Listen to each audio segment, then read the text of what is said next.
નમસ્કાર. અમરેલી જિલ્લા ભાજપ દ્વારા પ્રેસ કોન્ફરન્સનું આયોજન કરવામાં આવ્યું.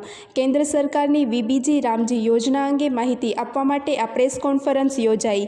પ્રેસ કોન્ફરન્સમાં અમરેલી જિલ્લા ભાજપ પ્રમુખ અતુલભાઈ કાનાણી તેમજ પ્રદેશ કિસાન મોરચાના પ્રમુખ હિરેનભાઈ હિરોપરા ઉપસ્થિત રહ્યા. કેન્દ્ર સરકાર દ્વારા અમલમાં મુકાયેલી વીબીજી રામજી યોજનાના લાભો, હેતુ અને ખેડૂતો માટેની ઉપયોગિતાની વિસ્તૃત માહિતી આપવામાં આવી. વધુ સમાચાર માટે જોડાયેલા રહો. RP Gujarat news, Rajkot. આ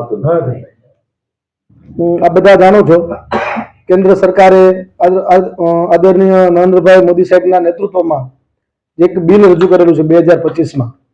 એ બાબતે આજે આ બધા પત્રકાર મિત્રોને બોલાવ્યા છે. એમાં વીબીજી રામજી વિકસિત ભારત રોજગાર અને આજીવિકા ગેરંટી મિશન, આખું આ એક ખૂબ મોટી યોજના ગ્રામીણ અર્થતંત્રને વિકાસ કરવા માટે અને લોકોને રોજગારીની ગેરંટી માટે આ ખૂબ મોટી યોજના સરકાર લાવી છે. એના ભાગરૂપે આજે પૂરી સમજ આપવા માટે વિરોધ પક્ષ જે રીતે ખોટો કાગારોળ કરી રહ્યો છે, કારણો અર્થહીન વાત મૂકી રહ્યો છે લોકો સમક્ષ, એની સામે જે રીતે સરકારે આ બિલમાં પ્રાવધાન રજૂ કર્યા છે, યોજનાઓમાં લોકોને અનુકૂળતા આપી છે, ગ્રામ્ય વિકાસ માટેની વિવિધ ઘટતી કડીઓ એમાં જોડી છે, એના ભાગરૂપે આજે આ જે યોજના જે રીતે કામ કરવા જઈ રહી છે એના માટે આ બધાને વિગત આપવા માટે આપના માધ્યમથી લોકોને જાણ થાય એના માટે આજે પ્રેસ કરવામાં આવી છે. જેમાં વીબીજી રામજી આખા નામથી આ યોજના કાર્યરત થવાની છે. મૂળ તકલીફ વિરોધ પક્ષને અને ખાસ કરીને કોંગ્રેસને એ છે કે ભગવાન શ્રી રામના નામ સાથે યોજનાને જોડવામાં આવી છે એટલે વધારે તકલીફ થઈ રહી છે. પરંતુ ગ્રામ્ય જનતાને આ યોજનાથી ખૂબ જ લાભ થવાનો છે. અગાઉ જે છીંડાઓ હતા, ભ્રષ્ટાચારના વિવિધ મુદ્દાઓ હતા, એ બધા જ આમાં એવા નડતર મુદ્દાઓ દૂર કરીને સરકારે લોકોને અનુરૂપ થાય એના માટે આ યોજનામાં ઘણા સુધારા કરીને બિલ સંસદમાં પાસ કર્યું છે. ત્યારે આના વિશે હું વધારે વિનંતી કરું, અમારા ભારતીય જનતા પાર્ટી પ્રદેશના કિસાન મોરચાના હિરેનભાઈ હિરોપરા વિગત આપને આપશે. નમસ્કાર. અમરેલી જિલ્લા ભારતીય જનતા પાર્ટી કાર્યાલય ખાતે આપ સૌ પ્રેસ અને મીડિયાના પત્રકાર મિત્રોનું સ્વાગત કરીએ છીએ. જિલ્લા ભારતીય જનતા પાર્ટીના યશસ્વી અધ્યક્ષ આદરણીય અતુલભાઈ કાનાણીની હાજરીમાં આપણે સૌ મળી રહ્યા છીએ. ત્યારે આજે દેશના પ્રધાનમંત્રી આદરણીય નરેન્દ્રભાઈ મોદીના નેતૃત્વ હેઠળ દેશના ખેતી, ખેડૂત અને ગામડાના વિકાસ માટે એમના દ્વારા જે પ્રયાસો થઈ રહ્યા છે, પ્રયત્નો થઈ રહ્યા છે, એમની વિશેષ વાત આપ સમક્ષ રજૂ કરવા માટે અહીં ઉપસ્થિત થયા છીએ. દોસ્તો, થોડા દિવસ પહેલા તમે જોયું છે, જાણ્યું છે કે દેશના પ્રધાનમંત્રી આદરણીય નરેન્દ્રભાઈ મોદીએ વિકસિત ભારત રોજગાર અને આજીવિકા મિશન ગ્રામીણ અધિનિયમ 2025 એટલે કે વીબીજી રામજી નામની એક યોજના એક ખૂબ બદલાવ સાથે આ દેશની અંદર લાગુ કરવા માટે જઈ રહ્યા છીએ. જે યોજના 1 એપ્રિલ 2026 થી દેશમાં લાગુ થશે. આ યોજના જે લાગુ થવાની છે એની સામે કોંગ્રેસ દ્વારા કાંગારોળ મચાવવામાં આવી રહ્યું છે. કોંગ્રેસની જે નિષ્ફળતાઓ છે એ નિષ્ફળતાઓ જે છે એને ઉજાગર કરવા માટે આપની સમક્ષ આજે વાત રાખી રહ્યા છીએ. કોંગ્રેસ દેશમાં ભ્રષ્ટાચાર સાથે યોજનાઓ એમના શાસનની અંદર અમલમાં હતી. 2006માં મહાત્મા ગાંધી ગ્રામીણ રોજગાર ગેરંટી કાનૂન એટલે કે મનરેગા યોજના જે અમલમાં આવી, એ યોજના થકી આપણને બધાને એવું હતું કે નાનો માણસ હશે, ગરીબ માણસ હશે, એમને રોજગારીના અવસરો પ્રાપ્ત થશે. પરંતુ દુર્ભાગ્ય આ યોજનાનો હેતુ અને જમીન પરનો અમલ એ બંને એકબીજાથી દૂર રહ્યા, જેના હિસાબે આ યોજનાની અંદર સમયસર વેતન ન મળ્યું, રોજગારીની માંગ છતાં રોજગારીના અવસરો એ ગરીબ અને મજૂર વર્ગને પ્રાપ્ત ન થયા. એ ઉપરાંત ખોટી હાજરીઓ, અધૂરા કામો, સાચા મજૂર બાકાત રાખી અને ભ્રષ્ટાચારની જળ આખી યોજના બની ગઈ. ગ્રામીણ અને ખેતીના કામો થઈ શકે એવા કામોનો આ યોજનામાં અભાવ રહ્યો. મશીનરીથી થતા કામોના હિસાબે મજૂરો બેકાર અને ગુણોત્તર વગરના કામો થયા. આ બધી જે બાબતો હતી એમાંથી આ દેશના પ્રધાનમંત્રી આદરણીય નરેન્દ્રભાઈ મોદીએ આ યોજનામાં સુધાર અને બદલાવ લાવીને વીબી જી રામજી એટલે કે વિકસિત ભારત રોજગાર અને આજીવિકા મિશન ગ્રામીણ એનો પ્રારંભ કરવા જઈ રહ્યા છીએ. આ યોજના એ ખરા અર્થની અંદર મજૂરોને રોજગારી તો આપશે, પરંતુ ગ્રામીણ વિકાસ સુદૃઢ થાય એ માટેના પ્રયત્નો પણ થવાના છે.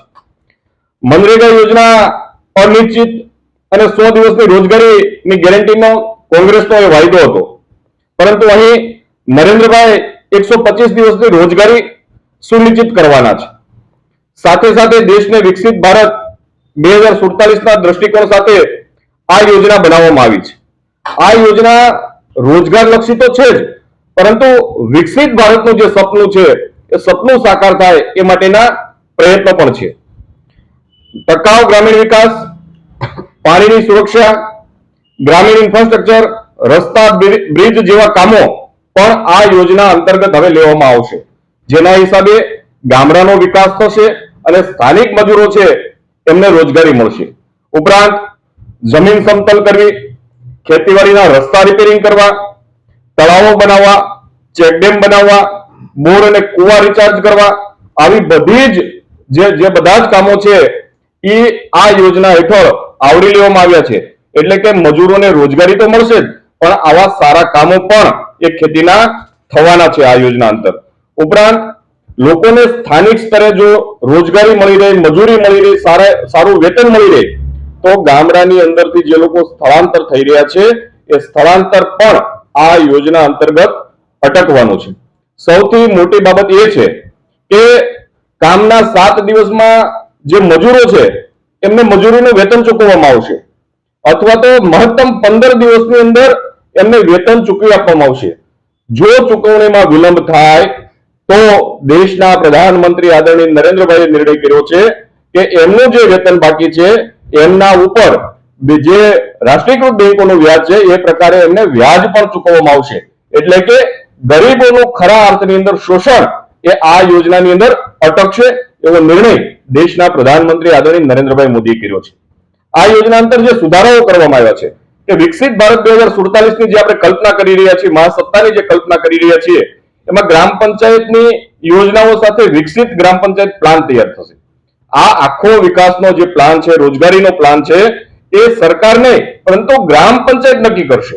એના પોતાના ગામને રોડમેપ તૈયાર કરીને ક્યાં સુધી ગામને વિકાસમાં લઈ જવું છે એ ગ્રામ પંચાયત સાથે બેસીને કરશે. આ ઉપરાંત જે આ યોજનાની ખામીઓ હતી કે ભૂતકાળની અંદર જે ભ્રષ્ટાચારો થયા, ખોટા કામો થયા મનરેગા યોજના અંતર્ગત, એમાં જે ત્રુટીઓ હતી આ ત્રુટીઓ ડિજિટલ મોનિટરાઇઝિંગ સહ જીપીએસ સિસ્ટમ, એઆઈ આધારિત ટેકનોલોજી આનું દેખરેખ રાખશે. એટલે કે કોઈ ખોટો વ્યક્તિ આની અંદરથી ખોટો લાભ ન લઈ જાય એની ચિંતા પણ દેશના પ્રધાનમંત્રી આદરણીય નરેન્દ્રભાઈ મોદી કરી રહ્યા છે. બાયોમેટ્રિક થી હાજરી, અત્યાર સુધી શું થતું કે એક કાગળમાં હાજરી પત્રકમાં પુરાતી હોય, પણ અહીં બાયોમેટ્રિકમાં અને મોબાઈલ એપ દ્વારા એમની હાજરી પણ પૂરવામાં આવશે. એટલે કે આ યોજના એ ખૂબ સારી મહત્વકાંક્ષી યોજના છે, ગામડાને સ્પર્શતી યોજના છે, ખેતીને સ્પર્શતી યોજના છે. ઉપરાંત અહીંયા રોજગારીની પણ પૂરી તકો રહેલી છે. ખેતી, ખેડૂત અને ગામડાને સાથે આવરી લઈને જ્યારે નરેન્દ્રભાઈ આ યોજના અમલમાં મૂકી છે ત્યારે આગામી એપ્રિલ મહિનાથી આ યોજના અમલમાં આવવાની છે. ખેડૂત મજબૂત હશે તો ગામ મજબૂત બનશે, અને ગામ મજબૂત હશે તો દેશ મજબૂત બનવાનો છે. એ ભાવ સાથે નરેન્દ્રભાઈ આગળ વધી રહ્યા છે. ત્યારે આ યોજનાની હકીકતો તમારા ધ્યાન ઉપર મૂકી છે, અને આપ સૌના માધ્યમથી આ યોજના એ પ્રત્યેક ગુજરાતી સુધી સાચા અર્થમાં માહિતી સભર પહોંચે એ આપને સૌને અપીલ કરીએ છીએ.